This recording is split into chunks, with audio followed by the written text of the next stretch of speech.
Tu penses connaître ton téléphone? Tu le déverrouilles sans réfléchir. Tu l'utilises du matin au soir. Tu fais confiance. C'est ton outil de tous les jours. Mais t'es sûr que t'es le seul à l'utiliser? Et si quelqu'un d'autre avait déjà les clés? Et si ton téléphone était déjà piraté? Sans que tu le saches?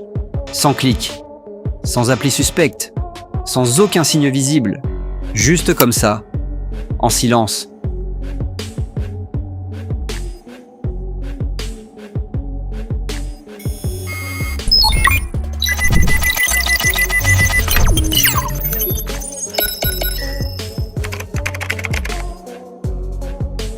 Depuis des années, on t'apprend à te méfier des mails suspects, à ne pas cliquer sur les liens bizarres, à utiliser un antivirus. Mais aujourd'hui, les règles ont changé, les pirates ont changé.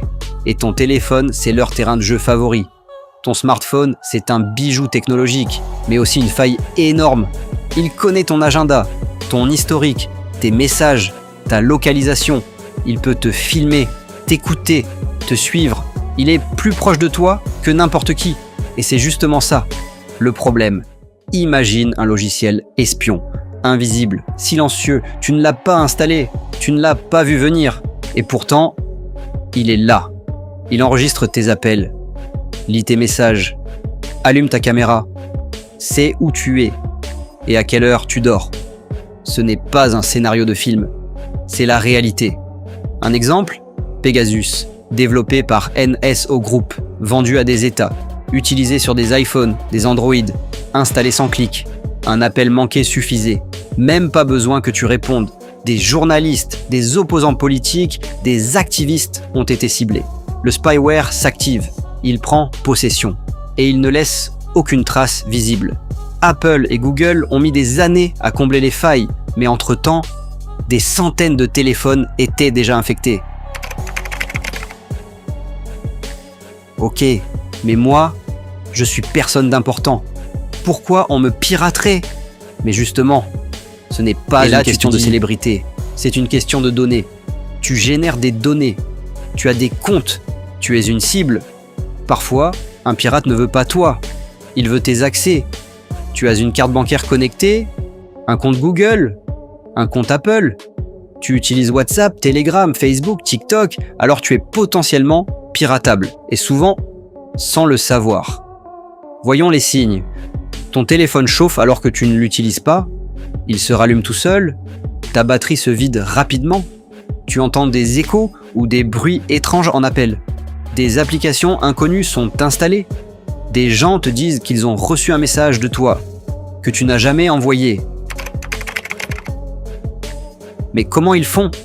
Ils utilisent plusieurs techniques, et elles sont toutes plus intelligentes les unes que les autres. Le phishing silencieux. Tu reçois un message parfaitement crédible. Il vient soi-disant d'Amazon, de la Poste, de ta banque. Il contient un lien. Tu cliques. Tu arrives sur un site identique au vrai. Tu rentres ton mot de passe. Game over. Le SIM swapping. Le pirate appelle ton opérateur, se fait passer pour toi et demande une nouvelle carte SIM. Résultat? Ton numéro lui appartient. Il reçoit tes codes de vérif. Il entre dans tes comptes. Et toi? Tu perds le réseau. L'exploitation Bluetooth. T'es dans un lieu public. Tu laisses le Bluetooth activé. Un pirate s'approche. Son appareil est infecté. Et bam! Ton téléphone est contaminé sans que tu le saches. Oui, c'est possible. Et il y a pire. Certaines failles permettent même de pirater ton téléphone, juste en te localisant. Un simple contact Wi-Fi. Un code QR modifié. Un chargeur USB piégé dans un café.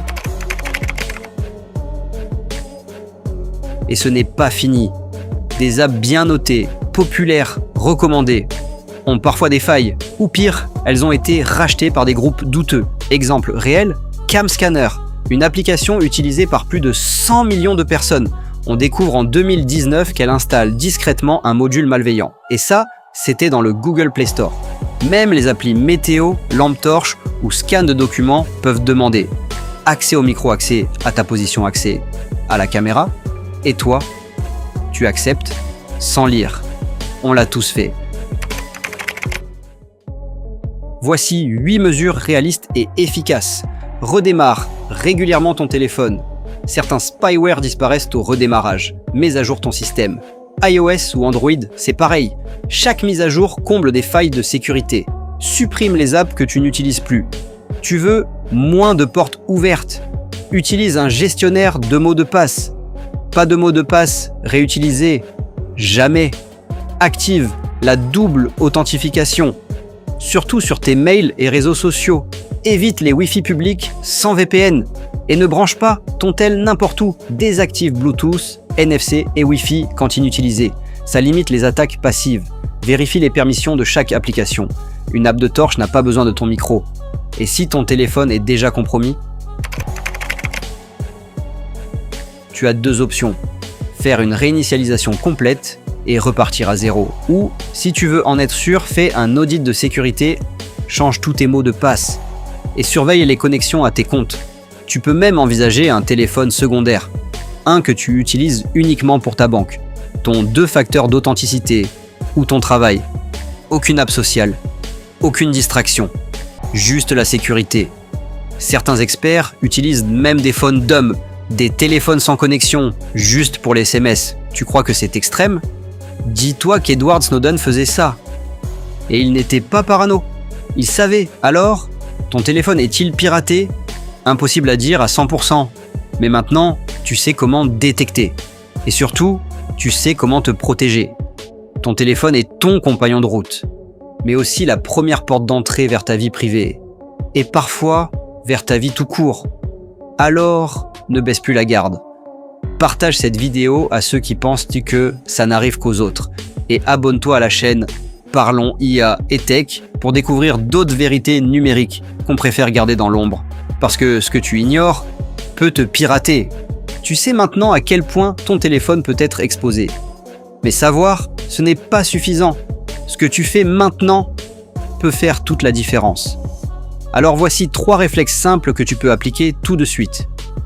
1. Ouvre ton téléphone. Va dans tes applications.